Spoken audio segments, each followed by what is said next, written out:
राष्ट्रपति द्रौपदी मुर्मू ने आज गांधीनगर में राष्ट्रीय फोरेंसिक विज्ञान विश्वविद्यालय के दीक्षांत समारोह में शिरकत की। इस अवसर पर राष्ट्रपति ने कहा कि हमारे देश में न्याय आधारित सामाजिक व्यवस्था को सर्वश्रेष्ठ माना जाता है। विरासत और विकास को मिलाकर हम न्याय आधारित विकसित भारत का निर्माण कर रहे हैं। पिछले कुछ वर्षों में गृह मंत्रालय ने फोरेंसिक विज्ञान की भूमिका को मजबूत करने और इस क्षेत्र में सुविधाएं और क्षमता विकसित करने के लिए कई प्रभावी कदम उठाए हैं। हमारे देश में न्याय पर आधारित समाज व्यवस्था को सबसे अच्छा माना गया है। विरासत और विकास के संगम के द्वारा हम एक ऐसे विकसित भारत को निर्माण कर रहे हैं जो न्याय पर आधारित रहेगा। पिछले कुछ वर्षों में गृह मंत्रालय ने फोरेंसिक साइंसेस की भूमिका को मजबूत बनाने तथा इस क्षेत्र में सुविधाओं और क्षमता में विकास से जुड़ी अनेक प्रभावी कदम उठाए हैं। शिक्षा मंत्रालय ने भी फोरेंसिक साइंसेस के लिए उच्च शिक्षा के क्षेत्र में समुचित योगदान दिया है। आपका विश्वविद्यालय इस प्रगति का प्रभावशाली उदाहरण है।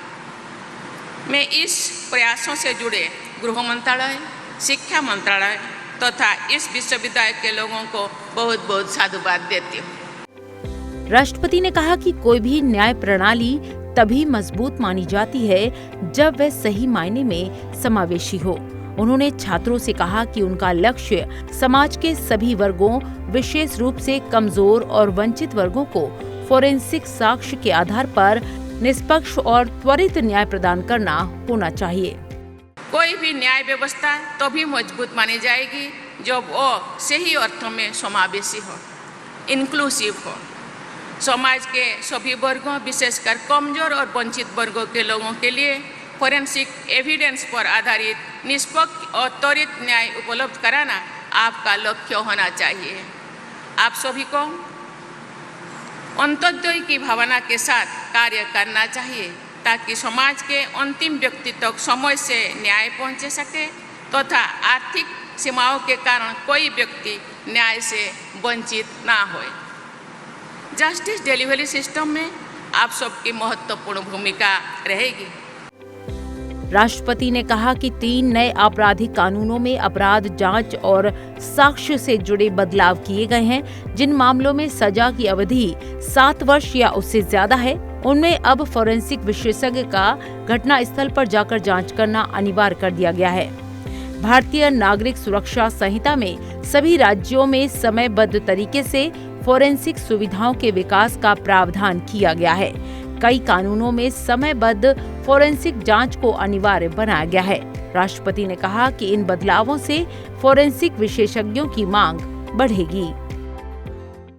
न्याय प्रक्रिया में आपका योगदान सुनिश्चित करने के लिए हाल के वर्षों में सरकार ने अनेक प्रगतिशील कदम उठाए हैं। 1 जुलाई 2024 का दिन भारत की न्याय व्यवस्था के इतिहास में एक बहुत महत्वपूर्ण बदलाव के लिए याद किया जाएगा।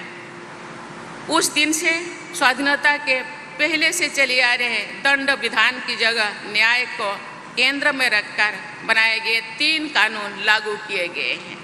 इस कानूनों में अपराध की जांच और साक्ष्य से जुड़े बदलाव किए गए हैं।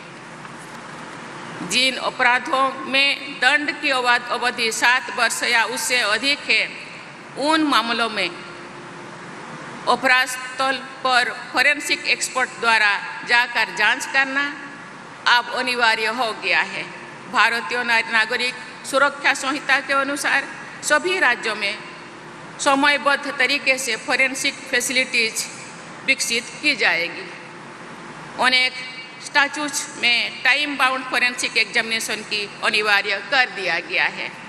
फोरेंसिक एग्जामिनेशन को अनिवार्य बनाने तथा एविडेंस को मजबूत बनाने के लिए अनेक बदलाव किए गए हैं।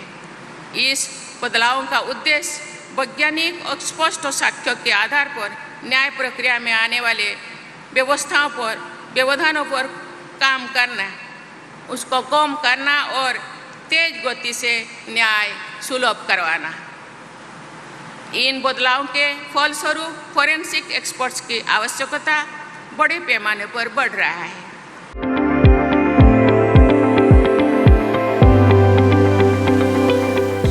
उपराष्ट्रपति जगदीप धनखड़ आज पश्चिम बंगाल के दौरे पर रहे। कोलकाता में गौड़ीय मिशन के संस्थापक आचार्य शील भक्ति सिद्धांत सरस्वती गोस्वामी प्रभुपाद की 150वीं जयंती के समापन समारोह में मुख्य अतिथि के तौर पर अध्यक्षता की। इस मौके पर उपराष्ट्रपति ने कहा कि दुनिया के सामने भयावह चुनौतियां हैं, लेकिन आज के दिन जो सबसे ज्यादा संकट है वो मानव के मन में है। मानव अशांत है, साधन संपन्नता शक्ति के बावजूद कमी है तो शांति की। उन्होंने कहा कि इस तरह के हालातों में पूरी दुनिया भारत की तरफ उम्मीद भरी नजरों से देख रही है कि आज के दिन भारत दुनिया में क्या स्थान रखता है। पूरे विश्व की नजर आज भारत पर है। इसके दो कारण हैं। आर्थिक प्रगति अपने आप में एक अहम बात है। संस्थागत ढांचे का विकास हो, आम आदमी का जीवन सरल हो, वो तो गत 10 साल में इतना हुआ है, अकल्पनीय, चमत्कारिक। और आज दुनिया में भारत का नाम है कि भारतवर्ष से ज्यादा प्रगति पर और कोई अन्य देश नहीं है। और हमारी प्रगति बताती है कि अब सपना नहीं है, लक्ष्य है कि भारत विकसित राष्ट्र बनेगा। पर इस सब से काफी ऊपर उठकर हमें भारत को परिभाषित करना होगा। दुनिया का कोई देश नहीं है जो इतना ज्ञान का भंडार रहा हो, जिसकी संस्कृति 5000 साल पुरानी हो। भारत पूरी सृष्टि में आज के दिन केंद्र है आध्यात्मिकता का। Bharat is spiritual centre of the world. दुनिया के सामने जो चुनौतियां हैं आज के दिन, और चुनौतियां भयावह हैं,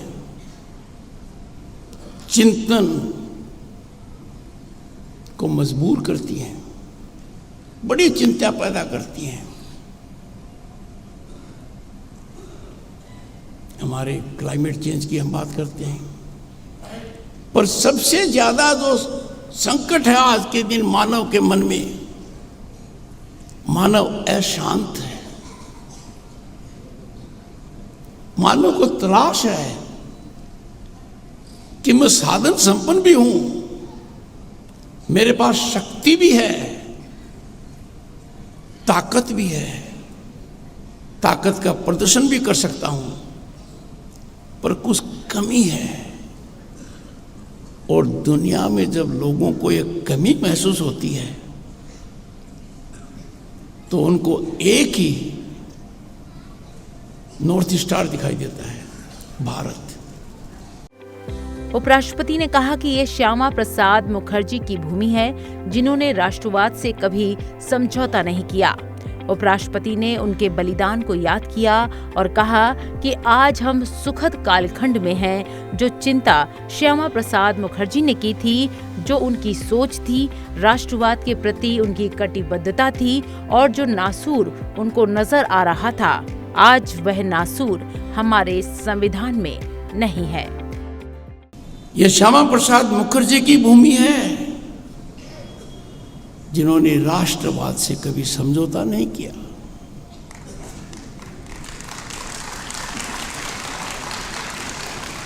और कितना बड़ा बलिदान हुआ। आज हम सुखद कालखंड में हैं कि जो चिंता श्यामा प्रसाद मुखर्जी ने की थी, जो उनका सोच था, राष्ट्रवाद के प्रति कटिबद्धता थी, और जो नासूर उनको नजर आ रहा था, आज वो नासूर हमारे संविधान में नहीं है। उपराष्ट्रपति ने कहा कि देश का कल्चर सबसे पहले है। उन्होंने कहा कि किसी भी देश का सबसे बड़ा अलंकरण यदि है तो उसकी संपदा नहीं बल्कि उसका कल्चर है। कल्चर यानी संस्कृति यदि एक बार बिगड़ जाए तो फिर गिरावट रुक नहीं सकती। जरूरत है कि हमारे बालक बालिकाओं को हमारी संस्कृति का बोध हो। हमें आवश्यकता है आज कि हमारे बालक बालिकाएं हमारी संस्कृति से उनका बोध होना चाहिए। सुखद विषय है कि इस ओर अनेक कार्यक्रम किए जा रहे हैं, पर किसी भी देश का सबसे बड़ा अलंकरण यदि है तो उसकी संपदा नहीं है, उसका कल्चर है। कल्चर यदि अगर एक बार गड़बड़ हो गया तो फिर गिरावट रुक नहीं सकती। कल्चरल एस्पेक्ट्स, कल्चर से जुड़े हुए जितने भी तत्व हैं उनका प्रिजर्वेशन, उनको सस्टेन करना, उनका संरक्षण करना, उनका सर्जन करना बहुत जरूरी है, क्योंकि वो भारत को परिभाषित करते हैं।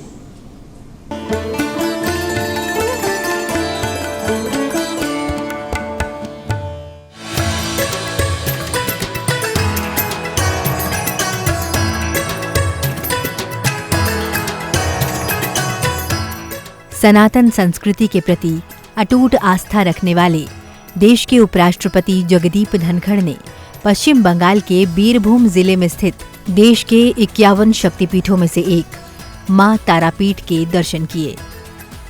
उनकी इस यात्रा में पत्नी डॉक्टर सुदेश धनखड़ भी उनके साथ थीं। उपराष्ट्रपति ने सपत्नीक माता को चुनरी चढ़ाई, फूलों की माला भेंट की, प्रसाद अर्पित किया और संकल्प लेकर पूरे मनोभाव से पूजन अर्चन किया। तारापीठ का देश के आध्यात्मिक क्षितिज पर महत्वपूर्ण स्थान है। दर्शन पूजन के पश्चात मीडिया से बातचीत करते हुए उन्होंने इसे एक अलौकिक अनुभव बताया। उन्होंने कहा कि यहाँ आकर उन्हें देश हित में कार्य करने की नई ऊर्जा मिली है। माँ तारा के दर्शन कर अभिभूत हूँ।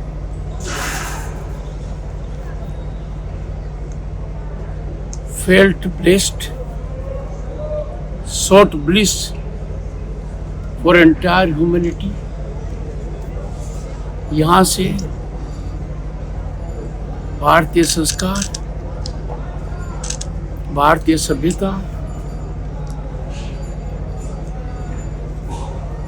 को आगे बढ़ाए, इससे संकल्पित होकर हम जा रहे हैं। एक नई ऊर्जा का संचार हुआ है। जन कल्याण के कार्य में और एकाग्रता से सभी के कल्याण के लिए आगे बढ़ने का संकल्प है। यहाँ आकर जो अनुभूति होती है और भारत के गरिमापूर्ण स्थान जो विश्व में है उसका बोध होता है। भारत जैसा कोई देश नहीं है, क्योंकि हमारे धार्मिक स्थल उनमें भारी आस्था इस बात का प्रमाण है। माँ तारा के यहाँ आकर नतमस्तक हूँ और ऊर्जा से कार्य करने का संकल्प लिया। उन्होंने कहा कि ऐसे स्थान की यात्रा पूरे विश्व में भारत की प्रतिष्ठा का बोध कराती है। मंदिर पहुंचने पर उपराष्ट्रपति ने मंदिर के आसपास उपस्थित भक्तों का हाथ हिलाकर अभिवादन किया। उपराष्ट्रपति की तारापीठ यात्रा को अपनी स्मृतियों में संजोने के लिए बड़ी संख्या में स्थानीय लोग उपस्थित थे। रामपुर हाट से सड़क मार्ग से मां तारापीठ की यात्रा की।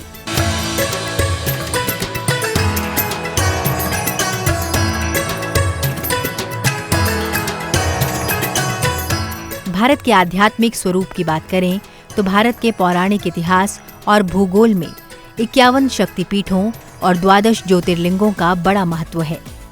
मान्यता है कि भगवान शिव की अर्धांगिनी जब अग्निकुंड में सती हो गईं, तो क्रोध में भगवान शंकर ने सती का पार्थिव शरीर कंधे पर रखकर तांडव करना शुरू कर दिया। उनका क्रोध शांत न होता देख भगवान विष्णु ने सुदर्शन चक्र से सती के अंगों को काटना प्रारंभ किया। जहां जहां माता सती के अंग गिरे, वे सभी स्थान शक्तिपीठ कहलाए। मां तारापीठ भी उन्हीं 51 शक्तिपीठों में से एक है। यहाँ माता सती की आंख की पुतली का तारा गिरा था, इसी कारण इसे तारापीठ के रूप में जानते हैं। तारापीठ मंदिर की बात करें तो यहाँ आदि शक्ति के कई रूपों को दिखाया गया है। देवी की 3 आंखों को यहाँ देखा जा सकता है। साथ ही भगवान शिव की प्रतिमा भी यहाँ मौजूद है। गर्भगृह में मां तारा का निवास है, जहाँ एक 3 फीट की धातु निर्मित मूर्ति स्थापित है। मां तारा की मौलिक मूर्ति देवी के रौद्र और क्रोधित रूप को दिखाती है। इसमें मां तारा को बाल शिव को दूध पिलाते दर्शाया गया है। मां तारापीठ शक्ति पीठों में से प्रमुख शक्तिपीठ होने के अलावा माता के अनन्य भक्त प्रसिद्ध तांत्रिक बामा खेपा के कारण भी प्रसिद्ध है। जिस प्रकार रामकृष्ण परमहंस को मां काली ने दर्शन दिए थे, ठीक उसी प्रकार तारापीठ के सिद्ध संत वामा खेपा को मां महाकाली ने श्मशान में दर्शन देकर कृतार्थ किया था। तारापीठ में एक जागृत श्मशान है, जिसमें चिता की अग्नि कभी बुझती नहीं। इसकी बड़ी मान्यता है। इसे देश के प्रमुख तांत्रिक पीठों में से एक माना जाता है।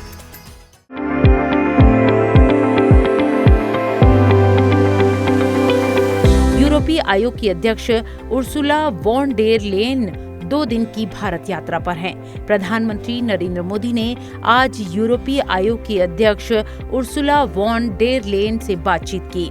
भारत यूरोपीय संघ रणनीतिक साझेदारी को नई गति प्रदान करने पर ध्यान केंद्रित किया गया।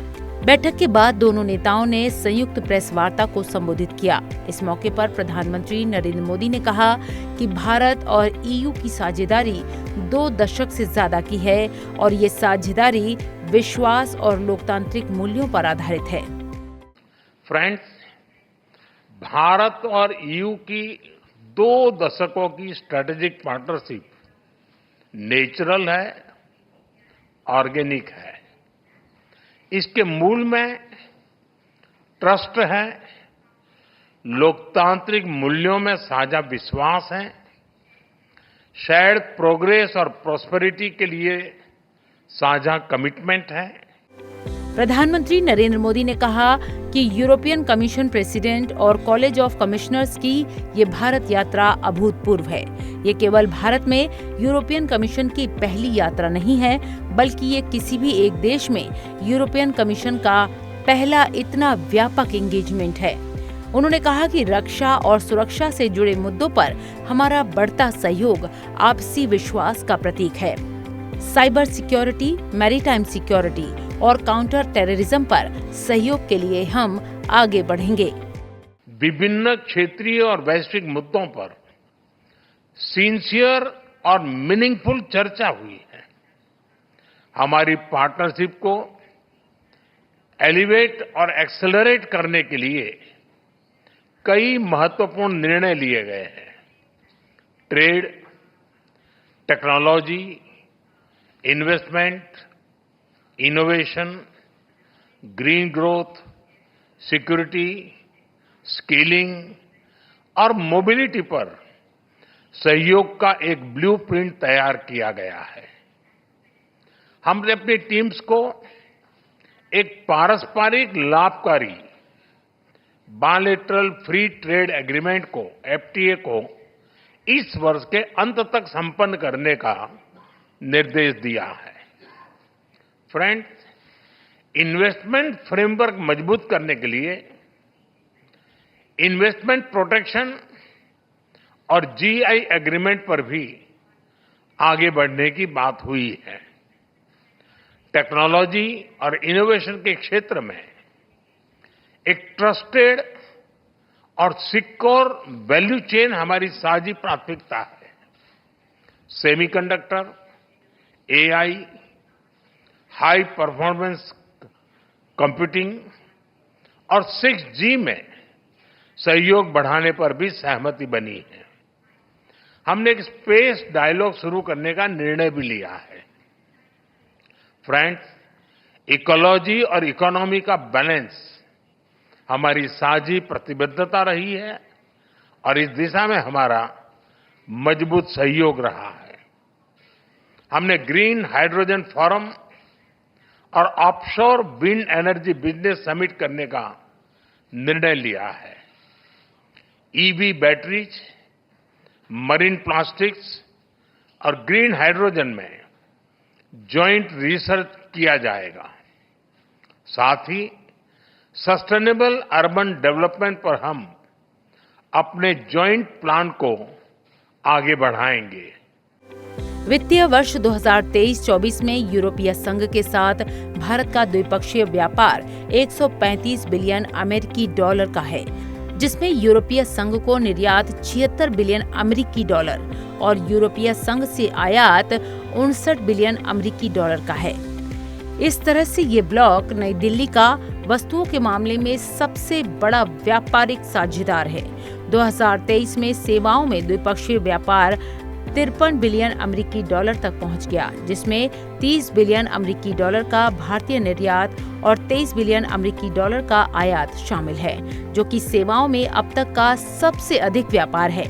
भारत में यूरोपीय संघ का निवेश 117 बिलियन अमेरिकी डॉलर से ज्यादा है और लगभग 6000 यूरोपियन कंपनियां भारत में मौजूद हैं।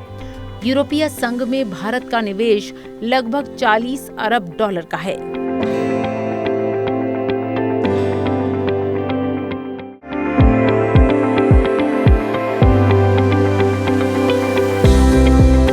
लोकसभा अध्यक्ष ओम बिरला ने आज दिल्ली में the institute of cost accounts of India द्वारा आयोजित 2 दिवसीय सेमिनार के उद्घाटन सत्र में शिरकत की।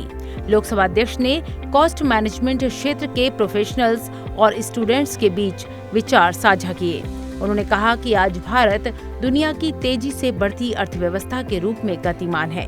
पिछले कुछ वर्षों में हमारे यहाँ निवेश उत्पादन में अभूतपूर्व बढ़ोतरी हुई है। भारत स्टार्टअप का हब बना है। देश की आर्थिक विकास यात्रा में हमारे कॉस्ट मैनेजमेंट अकाउंट्स ने महत्वपूर्ण भूमिका निभाई है। कॉस्ट अकाउंटिंग के क्षेत्र में विशेषज्ञता रखने के साथ ही वित्तीय पारदर्शिता, लागत, दक्षता और जवाबदेही सुनिश्चित कर नव भारत का आधार सुदृढ़ किया है। अधिकतम निवेश आय उसके अनुकूल बनाने की आवश्यकता है और इसके लिए कंपनियों कानूनों के अंदर भी परिवर्तन किया है, लेबर लॉ कानून के अंदर भी परिवर्तन किया है। देश जहां जहां भी आवश्यकता समझ रही है, सरकार उस कानूनों को परिवर्तन करने का काम कर रही है। और आज हमें खुशी है कि दुनिया के अंदर भारत अवसरों की धरती है जहां पर निवेश की संभावना है और दुनिया के देश आज भारत में निवेश करने की ओर आकर्षित हुए हैं, क्योंकि एक स्थायित्व राजनीति व्यवस्था, देश में डेमोक्रेसी है और डेमोक्रेसी के साथ एक स्थायी मजबूत सरकार है और उसके नेतृत्व करने वाले एक विजनरी लीडर है जिन्होंने राज्य के मुख्यमंत्री के रूप में काम किया, देश के प्रधानमंत्री के रूप में भी काम कर रहे हैं। उनके विजनरी नेतृत्व के अंदर देश कैसे आगे बढ़ सकता है, 10 साल उन्होंने भारत को एक निवेश के साथ साथ समाज के सामाजिक आर्थिक परिवर्तन करने के अंदर एक देश को दिशा देने का काम किया है। और आज हम ये कह सकते हैं कि दुनिया के अंदर भारत जहां तेजी से बढ़ती हुई आर्थिक व्यवस्था है, उसी के साथ देश के सामाजिक समाज के अंतिम व्यक्ति के जीवन के परिवर्तन करने के लिए भी नीतियों कार्यक्रमों की इसी तरीके की योजना बनाई जाती। लोकसभा अध्यक्ष ओम बिरला ने कहा कि 2047 तक विकसित भारत के निर्माण पर आयोजित इस विचार विमर्श में उद्योग, शिक्षा और प्रोफेशनल जगत से जुड़े लोगों की उपस्थिति सराहनीय है। दुनिया के अंदर जितनी भी चुनौतियां हैं, उन दुनिया की चुनौतियों का समाधान भी भारत में निकल रहा है। इसलिए चाहे इनोवेशन के सेक्टर में हो, चाहे नए रिसर्च के सेक्टर में हो, चाहे स्पेस के सेक्टर के अंदर, हर सेक्टर के अंदर आज भारत आगे बढ़ रहा है। ये विकसित भारत का रोड मैप है। इसलिए आप 2 दिन तक चर्चा करेंगे। आपकी चर्चा, संवाद, बातचीत से हमें विकसित भारत का रोड बनाने में बहुत लाभ मिलेगा। और इसीलिए मैं आपसे निवेदन करना चाहता हूं कि आप दुनिया के परिप्रेक्ष्य के अंदर भारत में जो परिवर्तन हो रहा है और उस परिवर्तन की क्या दिशा हो सकती है, क्या रोड मैप हो सकता है, ताकि हम हमारी कॉस्ट को कम करते हुए अधिक उत्पादन और वित्त पारदर्शिता लाकर किस तरीके से विकसित भारत के रोड मैप को तैयार कर सकते हैं, उसमें आपका बहुत बड़ा योगदान होगा।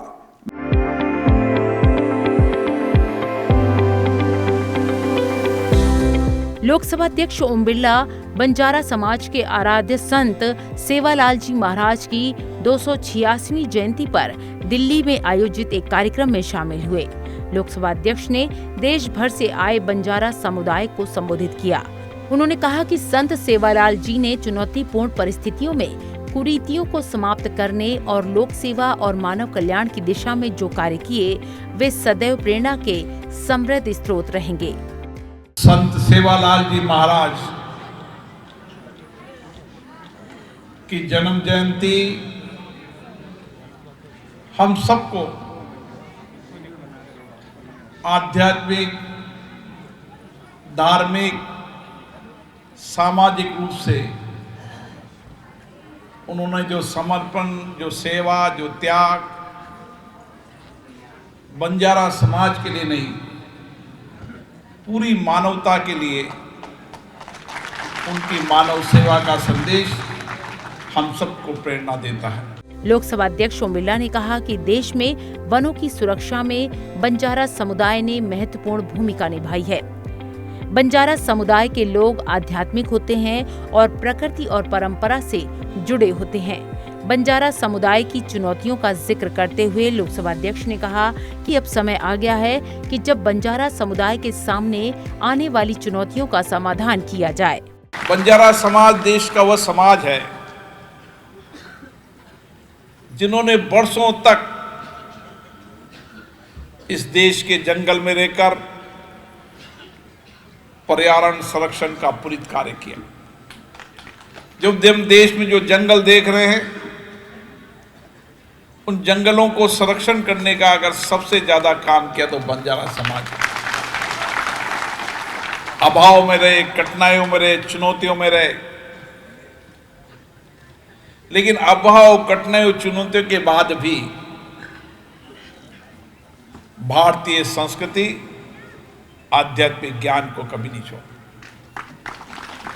वह समाज आज भी जो मैं जाकर देखता हूं, क्योंकि मुझे तो विधायक से लोकसभा सदस्य तक बनाने में इस समाज का बहुत बड़ा योगदान है। एक ऐसा समाज है जो आपदा में रहे, चुनौतियों में रहे, संकट में रहे, लेकिन जीवन के अंदर सत्य का मार्ग नहीं छोड़ा। जहां भी रहे, जिस क्षेत्र में रहे, मानवीय सेवा, जनसेवा उनके जीवन के संस्कार है। क्योंकि उनके संतों ने, उनके गुरुओं ने, हमारे सामने बैठे उन्हें गुरु परंपराओं ने उनको यही सिखाया और यही गुरु परंपरा को लेकर हमें चलना है। हमारे सामने चुनौतियां कहीं हैं, संकट कहीं, आपदा कहीं, लेकिन मानिए अब समय आ गया है, अब इस आपदा चुनौतियों का समाधान होगा ही होगा।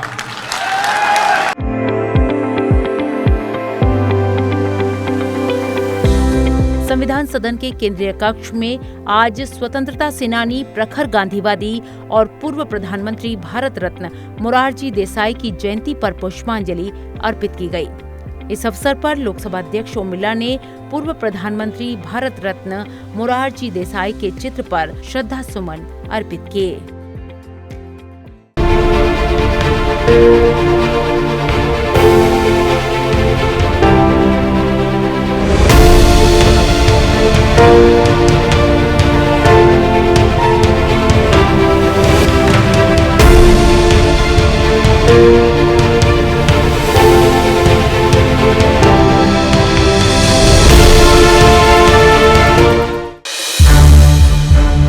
संसद टीवी के और भी प्रोग्राम्स देखने के लिए सब्सक्राइब करें हमारा YouTube चैनल और हाँ, इन्हें लाइक और शेयर करना ना भूलें।